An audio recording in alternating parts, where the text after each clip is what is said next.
سورة النساء۔ जरा आंखें बंद कीजिए और सोचिए, अगर आप एक ऐसे समाज में पैदा होते जहां आपकी पहचान आपकी ताकत से तय होती, जहां औरत की कोई इज्जत न होती, जहां यतीम सिर्फ एक बोझ समझा जाता और इंसाफ सिर्फ अमीर और ताकतवर की जागीर होता, तो क्या आप उस समाज को इंसानियत कह पाते? इतिहास गवाह है, एक ऐसा दौर था जब कमजोर की कोई आवाज नहीं थी और जुल्म को रिवाज कहा जाता था, लेकिन उसी अंधेरे दौर में आसमान से एक नूर उतरा, एक ऐसा पैगाम जिसने समाज की जड़ें हिला दी। वो पैगाम था सूरह अन-निसा, इंसाफ, रहमत और इज्जत का ऐलान। सूरह अन-निसा कुरान मजीद की चौथी सूरह है। यह मक्का की नहीं, मदीना मुनव्वरा की सूरह है।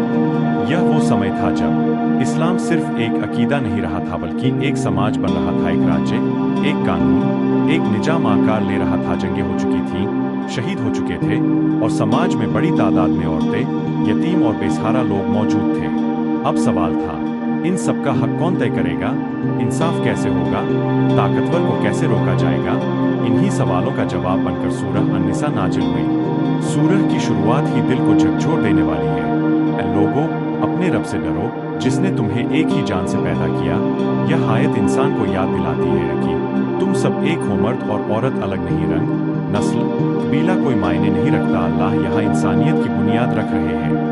अगर यह बुनियाद मजबूत हो जाए तो ऊपर बनने वाली हर इमारत सही होगी।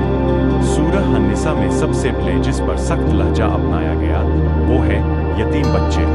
उस दौर में बाप जंग में शहीद हो जाता, बच्चे बेसहारा रह जाते, सरपरस्त उनके माल को हड़प लेते। कुरान ने साफ कहा, जो लोग यतीमों का माल जुल्म से खाते हैं वो अपने पेट में आग भरते हैं। यह कोई मामूली चेतावनी नहीं थी, इंसान को अंदर तक हिला देने वाला पैगाम था। इस्लाम कहता है यतीम का माल उसकी जिंदगी है, उसकी हिफाजत करना इबादत है और उसका हक मानना खुला गुनाह है। सूरह अन-निसा का नाम ही औरतों के नाम पर रखा गया। सोचिए, जिस दौर में औरत को विरासत से दूर रखा जाता था, जबरदस्ती शादी कराई जाती थी, तलाक खिलौना समझा जाता था, उसी दौर में कुरान ने कहा औरतों के साथ भलाई से पेश आओ। इस एक जुमले ने इतिहास बदल दिया। इस्लाम ने औरत को विरासत का हक दिया, मेहर को उसका निजी हक अपनाया, उसकी रजामंदी को निकाह की शर्त ठहराया। यह सिर्फ कानून नहीं था, यह औरत की खोई हुई इज्जत की वापसी। सूरह अन-निसा निकाह को समझौता नहीं, मजबूरी नहीं, बल्कि रहमत बताती है। मर्द को ताकतवर नहीं, जिम्मेदार बनाया गया। औरत को कमजोर नहीं, अमानत कहा गया। अगर घर में झगड़ा हो, सुलह की कोशिश करो, समझदारी से काम लो, तलाक को आखिरी रास्ता बनाओ, क्योंकि इस्लाम टूटना नहीं, जोड़ना सिखाता है। सूरह अन-निसा इंसाफ पर बहुत सख्त है। कुरान कहता है इंसाफ पर कायम रहो, चाहे वो तुम्हारे अपने खिलाफ ही क्यों न हो। यह दुनिया का सबसे बड़ा इंसाफी उसूल है। यहाँ रिश्ता काम नहीं आता, दौलत नहीं चलती, दुश्मनी भी इंसाफ को नहीं हरा सकती। इस्लाम में इंसाफ इबादत का दर्जा रखता है।